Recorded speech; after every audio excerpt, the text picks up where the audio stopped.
Halo, selamat pagi semua. Jumpa kembali dengan saya Tolib, staf KTMU. Channel ini dibangun khusus membahas tentang yayasan, majikan, pembantu, dan berbagai masalah yang menyertainya di dalamnya. Kan hari ini saya akan berbagi tip ya. Jadi buat kawan-kawan gitu kan, atau mbak-mbak yang udah dimajikan atau masih di luar atau belum dimajikan gitu kan, yang pengen jadi pembantu itu kan, tapi kan kadang kita belum tahu ya hal-hal yang boleh dan nggak boleh, atau yang pantas dan nggak pantas. Nah itu kan kita nggak tahu. Nah ini ada beberapa tipsnya kan. Jadi tip hari ini adalah dengan judul hal-hal kecil yang tidak disukai majikan, tapi seringkali pegawai ART Mister orang saya itu lupa gitu kan, lupa dia melakukannya karena dia menganggapnya itu biasa, tapi itu sebenarnya tidak sukai majikan gitu kan. Nah di sini ada beberapa hal, yaitu yang pertama ini, karena ini ada banyak maka kita nanti akan bikin part 1, part 2 dan part 3. Ini yang pertama dulu. Yang pertama adalah, jadi ini ya, hal kecil ini bukan kategori kesalahan fatal gitu kan. Tapi hal kecil ini kayak macam perilaku atau sikap atau tindakan yang mungkin pegawainya anggapnya biasa itu kan. Tapi itu sesuai standar bos, sesuai standar majikan. Nah, itu adalah kategori tidak sopan gitu kan, atau melanggar gitu kan di sini. Nah, di sini yang pertama adalah yang paling sering terjadi, yaitu adalah mengambil stok makanan majikan gitu kan. Contoh begini kan, majikan itu makanan ditaruh di kulkas, kadang ada buah-buahan ditaruh di meja gitu kan, buah-buahan ditaruh di meja, atau kadang ditaruh di toples di atas meja begitu tuh kan. Nah, itu kalau kita ngambil tanpa sepengetahuan majikan, atau tahu-tahu makanannya habis gitu kan, nah itu majikan tidak suka gitu kan. Karena kenapa? Itu kesannya kita mengambil makanan tanpa izin majikan begitu loh. Karena majikan berpikir seperti ini, kalau barang kecil pegawai berani gitu kan, bisa jadi ada kemungkinan barang yang lain juga berani gitu kan. Semisal duit, HP atau mana, itu tentu majikan berpikirnya kayak detektif gitu. Jadi kayak menerka-nerka begitu.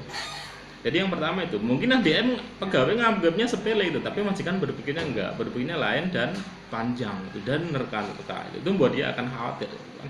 Yang pertama adalah mengambil stok makanan majikan, itu enggak boleh.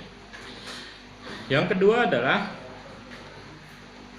menerima tanpa pengetahuan majikan. Nah itu tidak boleh gitu kan. Mungkin atau sekedar keluarganya nengok sebentar doang, atau sanak famili atau temennya, mungkin kan pas majikan lagi di luar kan nggak ada, lagi kerja mungkin gitu kan, bapak suaminya lagi kerja, ada di rumah diri, terus Anda terima tamu gitu kan, entah teman Anda atau keluarga Anda atau famili Anda apapun. Nah itu nggak boleh gitu kan, walaupun itu cuma sebentar, itu tetap nggak boleh. Yang ketiga adalah dandan terlalu menor. Nah itu kan, dandan terlalu menor gitu kan, itu juga nggak boleh.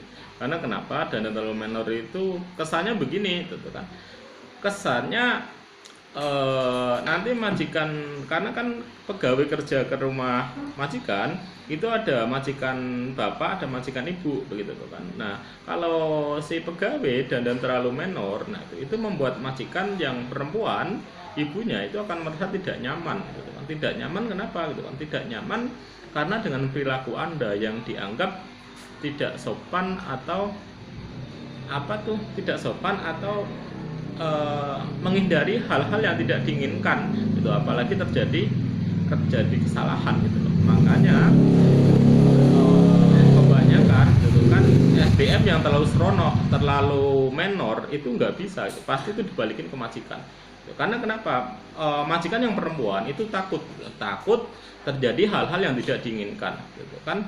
Contoh semacam karena tergoda atau ada jiwa penggoda begitu kan. Apalagi dandannya menor, udah make upnya menor berlebih, udah gitu pakainya terlalu terbuka, itu pasti nggak lama pasti Anda akan dibalikin ke majikan. Kalau yang dibalikin ke kantor yayasan, kalau yang dari yayasan gitu kan. Tapi kalau dari luar pasti tetap Anda akan dikeluarkan. Karena kenapa? Itu bagian dari ancaman buat ibunya yang di rumah. Jadi dandan terlalu menor itu adalah hal yang tidak disarankan gitu kan, atau dihindari. Terus selanjutnya lagi adalah duduk di kursi majikan gitu kan. Nah, duduk di kursi majikan itu kan kalau majikannya pergi, gitu kan kerja, gitu kan, Anda kan seperti nggak masalah ya duduk di kursi majikan. Tapi itu sebetulnya kan kadang di rumah majikan banyak CCTV, gitu kan, dan gampang lacakannya itu tuh kan. Begitu Anda melihat majikan itu sepi, Anda kesannya tidak sopan, gitu, tidak bisa memposisikan diri, gitu. Nah, hal ini juga nggak disukai majikan, gitu, walaupun kesannya seperti sederhana, begitu. Selanjutnya lagi adalah tidur di ruang tamu atau di ruang sofa. Nah, itu juga yang nggak boleh juga gitu kan. Karena kan pegawai kan pembantu kan ada rumah tempatnya sendiri. Biasanya kan ada yang taruh di pinggir gudang atau di kamar belakang atau di kamar khusus gitu kan. Kalau Anda waktu majikan kerja gitu kan, Anda kalau udah kerjaan udah selesai semua gitu kan, Anda bagusnya ya istirahat saja di tempat yang sudah seharusnya Anda istirahat gitu kan, atau sudah disediakan gitu kan. Jangan tidur sembarangan atau di luar tempat yang dikasih majikan kepada Anda gitu kan. Lanjutnya lagi adalah nyuci tidak bersih gitu kan. Nyuci tidak bersih. Biasanya kalau nyuci tidak bersih ya nyuci tidak bersih atau nyuci ala kadarnya, nyuci rada asal gitu kan. Nah, itu majikan nggak suka. Majikan tidak suka. Jadi saya rasa ya itu beberapa awal ya, ini jadi part 1 gitu kan. Jadi ini adalah hal-hal kecil yang tidak disuka majikan, tapi pembantu atau babysitter atau perak lansia itu kadang sering ngelakuinnya gitu kan. Nah, itu Anda harus hindari gitu kan. Saya ulangi lagi dari awal biar gampang. Pertama apa?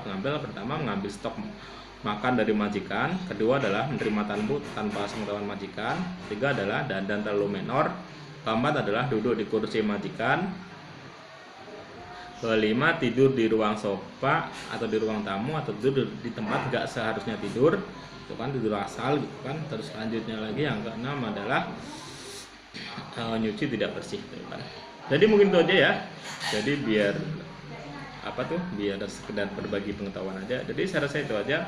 Oh ya, kita juga ada locker nih buat mbak-mbaknya yang ingin kerja atau di daerah manapun ya, dari daerah Jabodetabek atau dari daerah luar kota, baik di Jawa Tengah atau Lampung atau dari mana aja yang ingin datang ke kantor kita untuk job kerja ART babysitter Malaysia, bisa datang ke kantor kita atau hubungi nomor saya, hubungi saya Tolib, nomor saya di bawah di deskripsi gitu kan.